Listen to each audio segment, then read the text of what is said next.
Avery Hale had seen ugly things in war, but nothing prepared him for this. The ceasefire had been active for barely 20 hours when he walked into that ruined settlement, expecting nothing more than empty houses and maybe a few frightened civilians hiding indoors.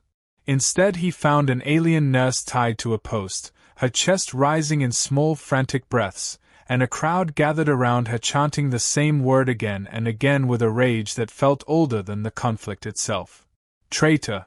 The sign above her head said it in the HFY language, crudely scratched but clear.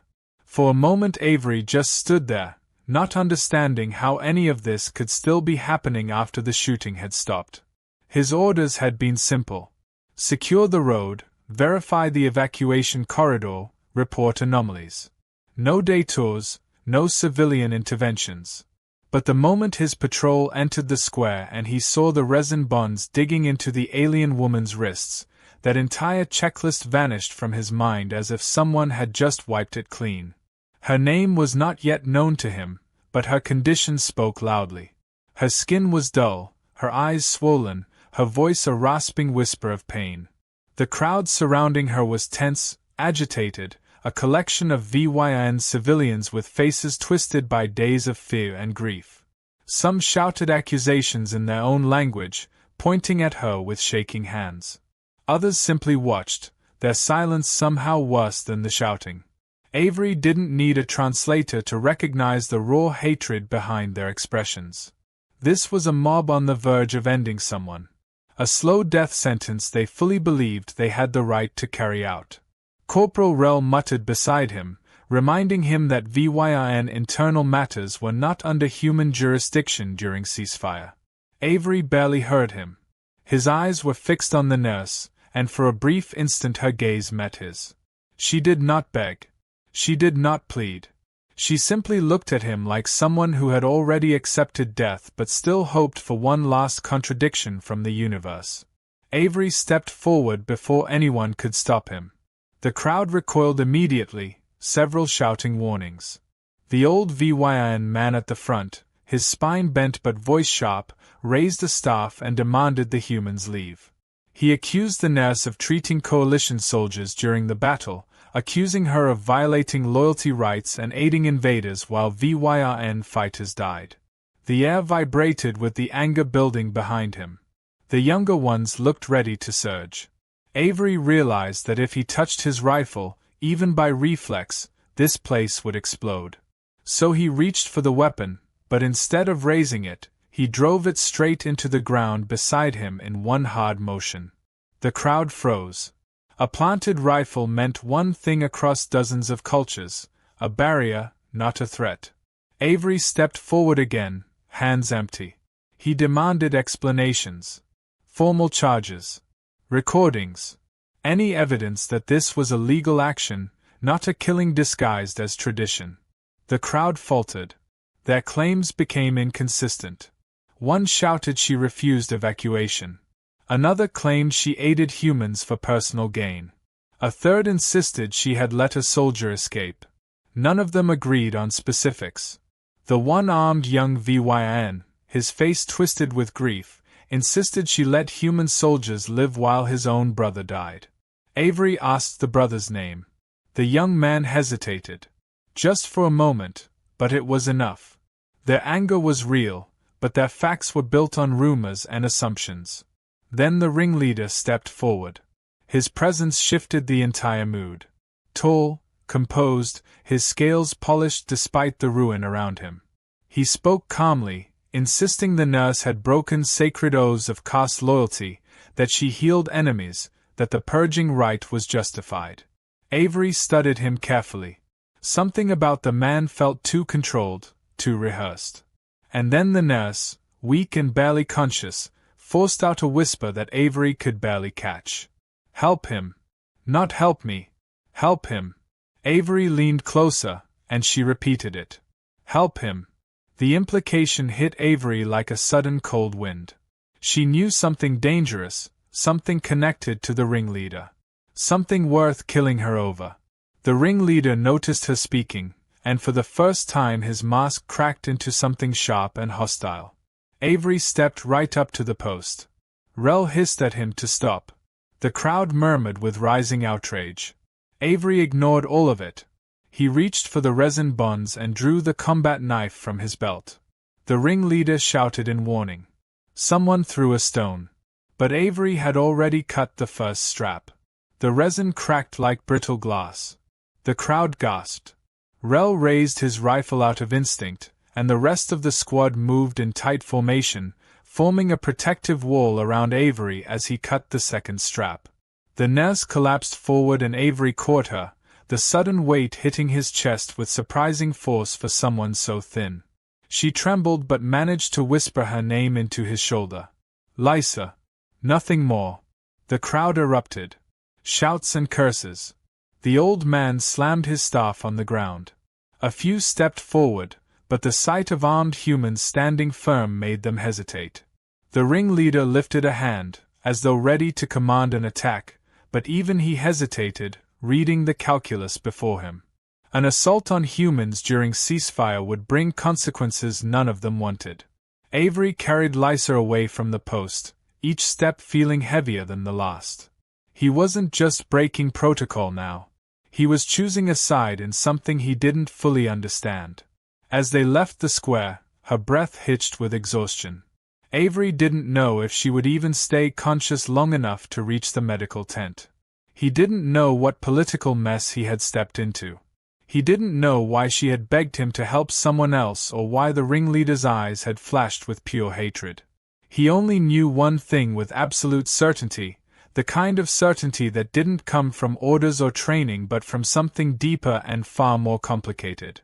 If he had walked away from that post, something in him would have broken beyond repair. And whatever came next, whatever consequences waited for him, he would face them knowing this moment had already defined the rest of the story he was about to step into. Avery carried Lysa into the temporary field tent they had set up near the old transit route, the fabric still smelling of polymer sealant and burned wiring. He laid her carefully on the stretcher while Rel called for the medic, who arrived with a portable scanner and a compressed water pack.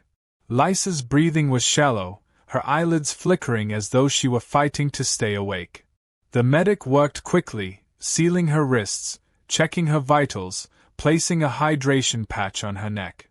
Avery stood back, hands still tense, replaying the moment she whispered help him into his mind again and again.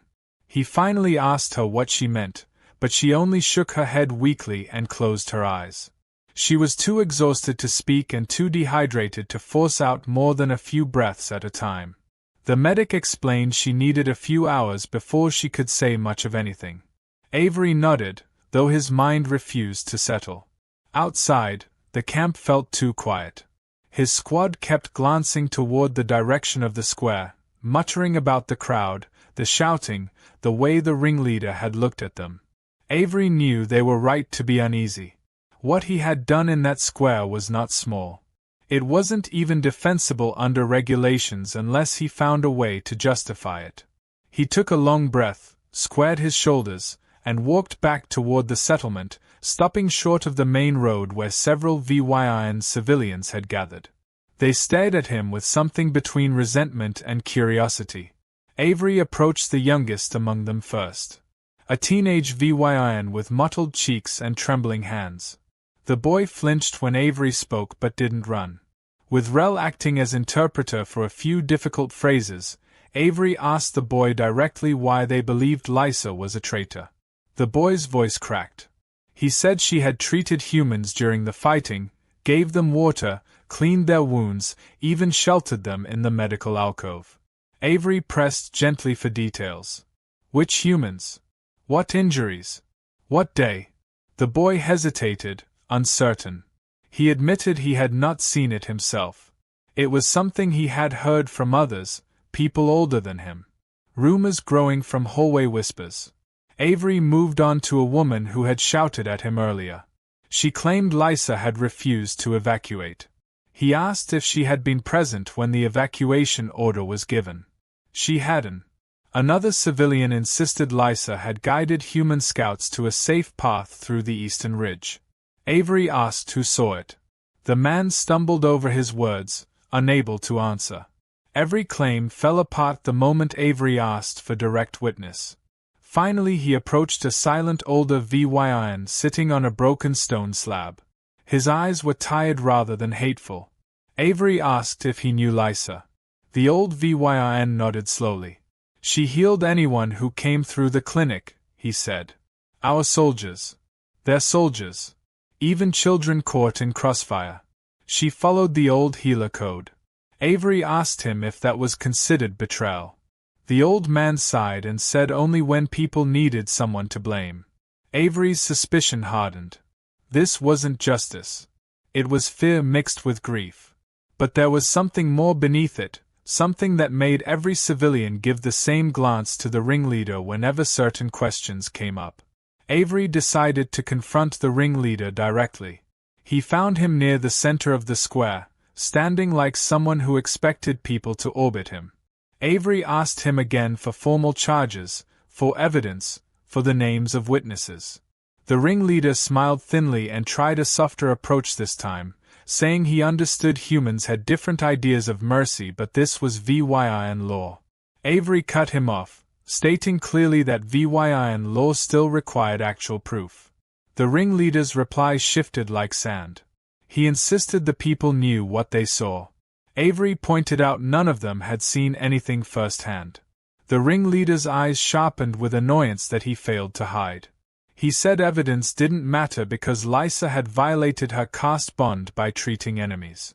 Avery asked how treating wounded enemies violated anything when healer caste vows explicitly required aiding any injured being.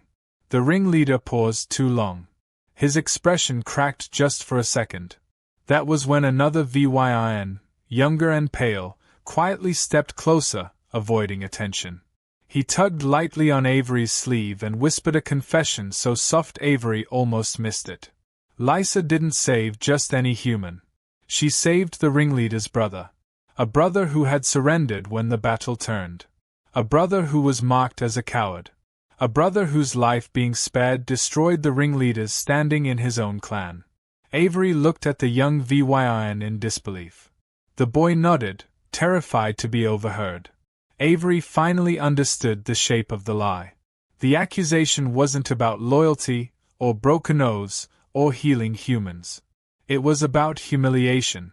The ringleader was not punishing Lisa for helping humans.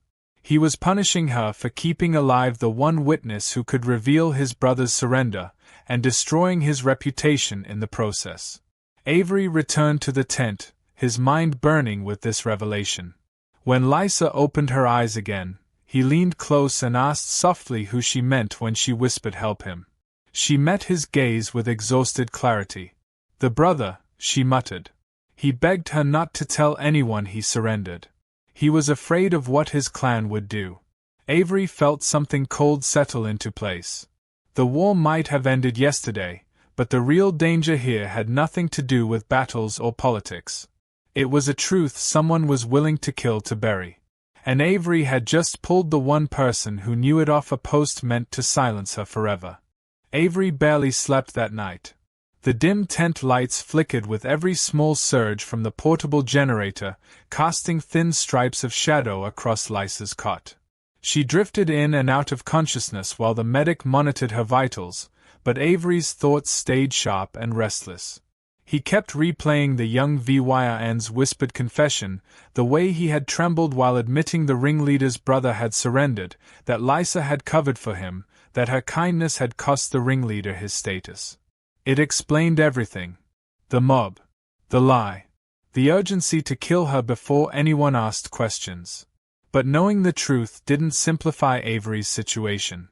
It complicated it beyond anything he had expected. Because saving her wasn't just an act of mercy anymore. It was a direct challenge to someone powerful in this settlement. Someone who had influence. Someone who now had a reason to turn the entire village against the human squad. At dawn, Avery sent a coded report to Coalition Command explaining what he had found. He wrote it carefully, emphasizing the need for humanitarian protection and the violation of ceasefire ethics by the ringleader. He included everything necessary, leaving out nothing that might weaken his case, but as he sent it he knew exactly what kind of response he would get. And he wasn't wrong. The reply came 15 minutes later. His display lit up with a terse message ordering him to step back from the situation. Command stated that internal civilian disputes fell under VYRN jurisdiction during ceasefire, and unless there was direct evidence of a war crime involving humans, Avery was to return Lysa to her people. The wording was clinical, impersonal. It didn't matter that returning her meant signing her death sentence. Command didn't want diplomatic complications. They wanted clean paperwork. Avery's jaw tightened. Rel cursed under his breath when he saw the order. Another squad member muttered that Command had no idea what actually happened planetside. Avery ignored their reactions. He had expected this. It still made him angry. He stepped outside the tent into the early morning light, the settlement still quiet except for the low hum of VYRN voices in the distance. Small clusters of civilians watched the human campsite with silent suspicion. Avery walked to the perimeter fence, staring toward the square, and saw figures gathering again. More than yesterday. Word was spreading. The ringleader was rallying them, turning last night's failure into fuel. Rel walked up beside him. He asked what the plan was. Avery didn't answer immediately. He felt trapped between two truths. 1. His orders were absolute. 2. His conscience was louder. Finally he told Rel they weren't handing Lysa over. Rel studied him, eyes sharp but steady. Then he nodded once. The rest of the squad would follow Avery's choice. That was something Avery never took for granted. Their loyalty wasn't blind. It was earned. Inside the tent, Lysa had woken again, her voice still weak but clearer. When Avery told her the coalition wanted her returned, she shuddered visibly, gripping the edge of the blanket. That place, she whispered. They will finish it. Avery knew she was right. He reassured her they weren't sending her anywhere, then gently asked about the ringleader's brother. She closed her eyes, gathering strength before answering. She explained how the brother had been brought to her clinic by 2 exhausted soldiers after he refused to continue fighting. He told her he couldn't kill anymore. He wanted surrender, not glory. He begged her not to record his refusal. He didn't want his clan to know. Lysa kept his secret and treated him. Days later he died from a wound infection despite everything she tried. But the ringleader blamed her for hiding the truth, claiming she had encouraged the cowardice, that she had brought shame to the family. Avery listened in silence. She spoke with no bitterness, only exhaustion. She said she would have treated anyone the same, human or VYRN, surrendering or not. She had only followed her healer's oath. Avery realized then that her greatest offense was not healing humans. It was refusing to feed the ringleader's idea of honor. Later that morning, Avery's scanner blared with a proximity alert. At least a dozen VYRN approached the human camp. Avery and his squad stepped outside. The ringleader stood at the front with growing confidence. He announced that the village council demanded Lysa be returned immediately. His tone was polite but edged with unmistakable threat. He insisted Avery had no authority to interfere. Avery countered with the coalition's humanitarian code. The ringleader dismissed it as irrelevant to clan justice. The standoff grew thicker by the second. Civilians gathered behind the ringleader, armed with crude shock batons and iron rods. Avery sensed how quickly this could turn violent. He tried one final attempt at reason. He offered a temporary inquiry, mediated by coalition officials. The ringleader refused, stating Lysa had already been judged by the clan. Avery asked again for evidence. The ringleader snapped that her actions were self-evident. Avery pointed out that none of the villagers had seen her alleged betrayal. The ringleader's posture stiffened, his composure cracking. He accused Avery of protecting an enemy. Avery replied that he protected lives, not politics. The ringleader stepped closer, lowering his voice so only Avery could hear. He warned Avery that humans wouldn't hold control over Reth9 forever. That the VYRN had long memories. and that Avery was making himself part of a problem larger than one nurse. Avery didn't flinch. He told the ringleader that fear ruled only when good people stayed silent. The ringleader's eyes darkened. He turned sharply and signaled his followers. They dispersed with a promise to return.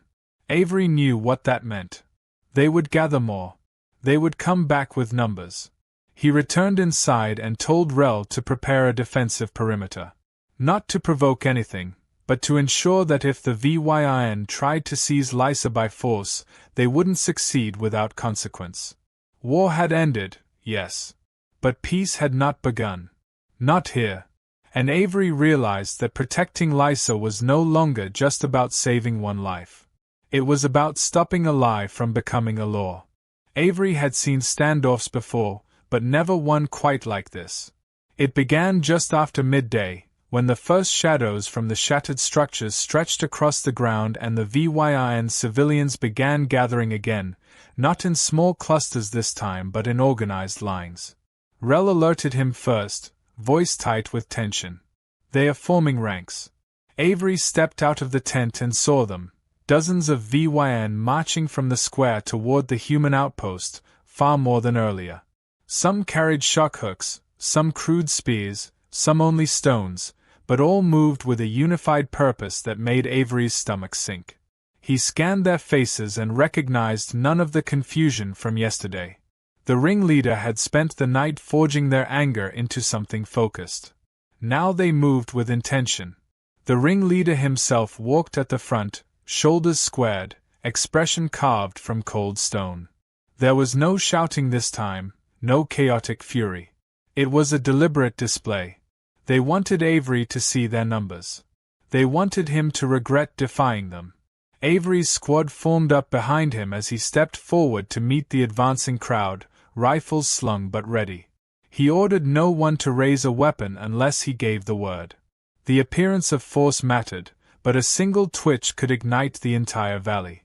When the ringleader stopped a few yards short of the perimeter, he lifted his hands as if addressing a formal tribunal. He announced that the clan council had reconvened and reached a unanimous decision: the healer must be returned for execution. Avery responded calmly that coalition oversight prohibited any execution under ceasefire without documented charges reviewed by neutral observers. The ringleader dismissed it with a flick of his hand. He claimed their clan rights were older than the coalition, older than the war, older than human law. Avery countered that law existed to prevent exactly what the ringleader intended to do. The crowd bristled, but no one stepped forward. Lysa, overhearing through the thin tent wall behind him, let out a faint sound that Avery recognized not as fear but resignation. She had expected this. She had lived with the consequences of her compassion far longer than he had known her. Avery made a choice then, one that pushed his orders further behind him. He spoke loudly, not just to the ringleader but to the crowd as a whole, reminding them that Lysa had saved lives on both sides of the conflict, including their own wounded. He said mercy was not betrayal. It was courage. The ringleader stepped forward, voice rising, accusing Avery of spreading lies.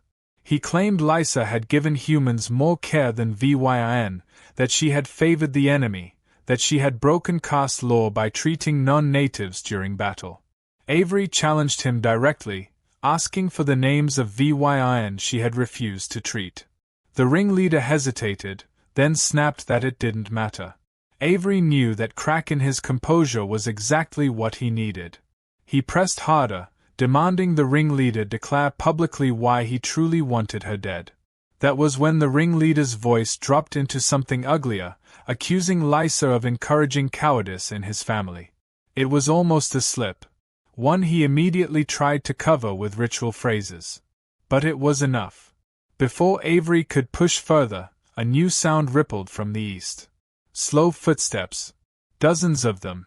The VYIN crowd turned and parted as a group of wounded VYIN soldiers approached, limping, leaning on each other, some still wrapped in medical bands.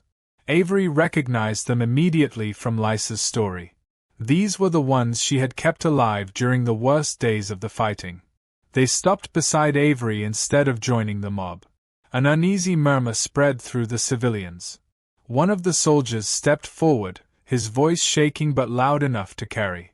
He testified that Lysa had saved him after a collapse trapped him under debris, even after she had spent hours helping human prisoners. Another spoke about how she had given away her own rations during the siege.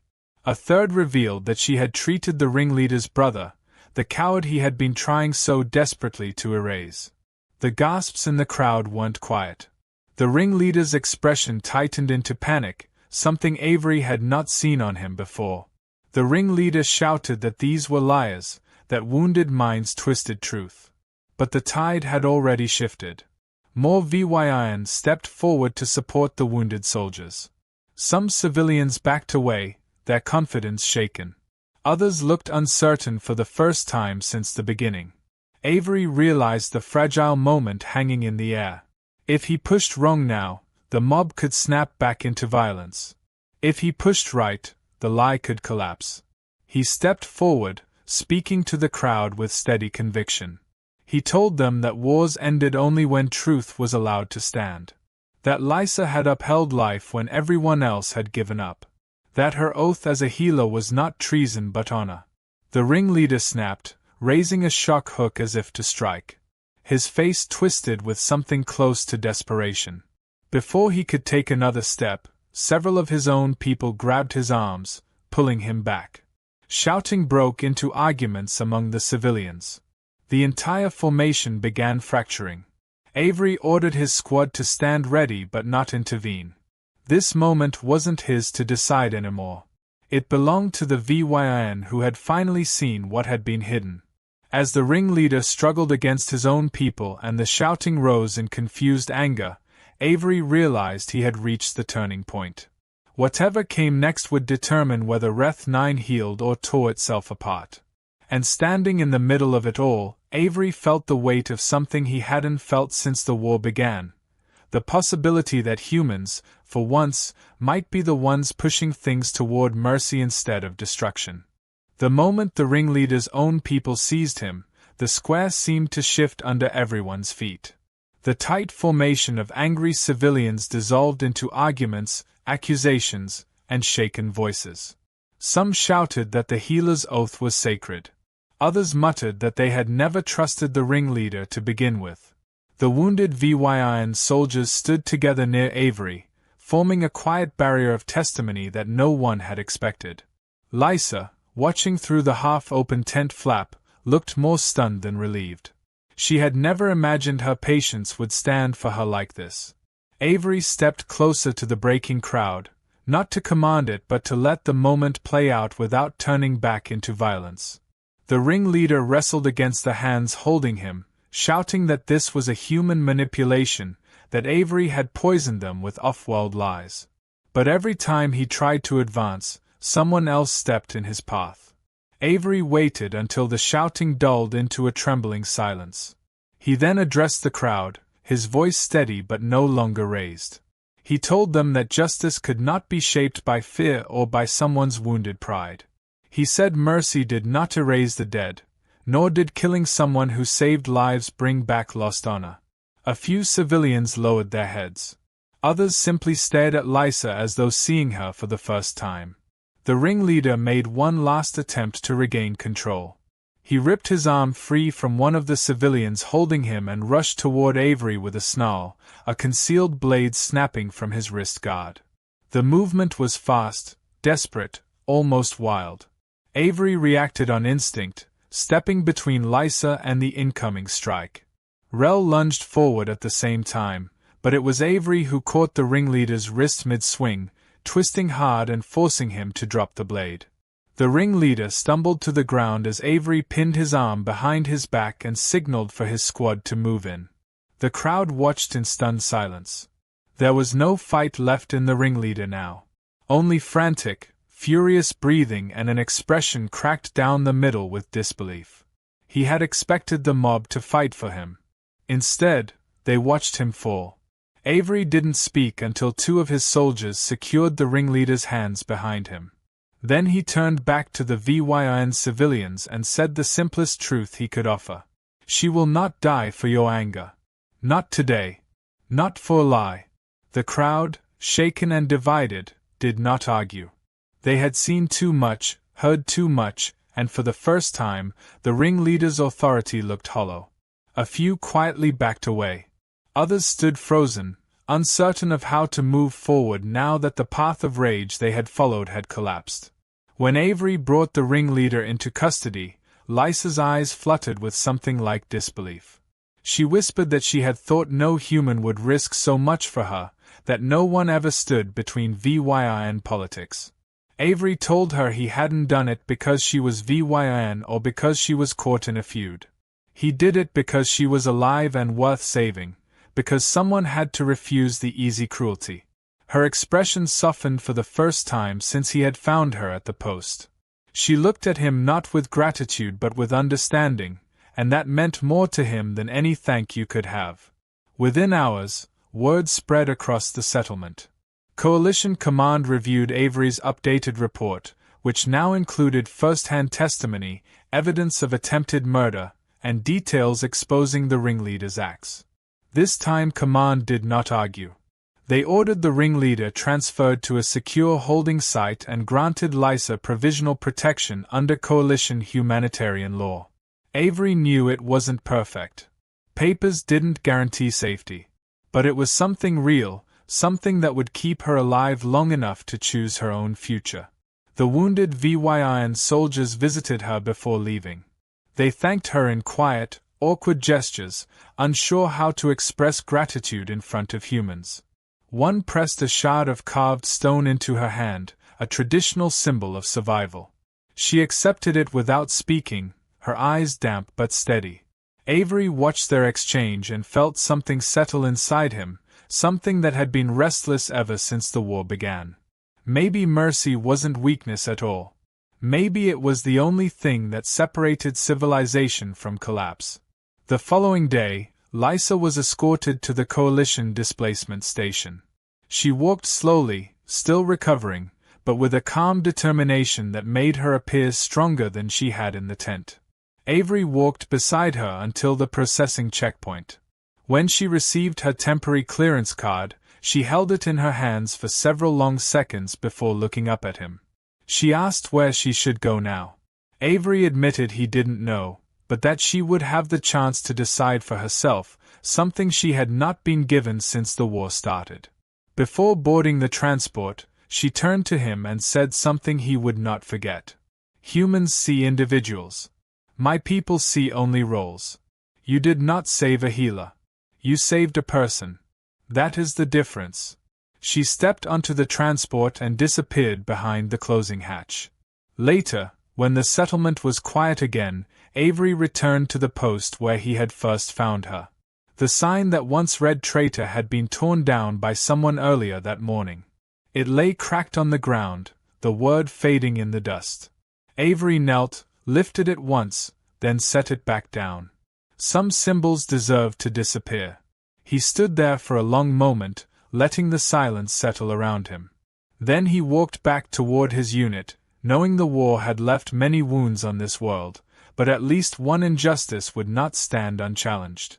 He made a final note in his field log that night before sleeping. It said only one thing. If humanity has one purpose left in all this ruin, it is to stop the rope when no one else will. And tomorrow, he would do it again if he had to.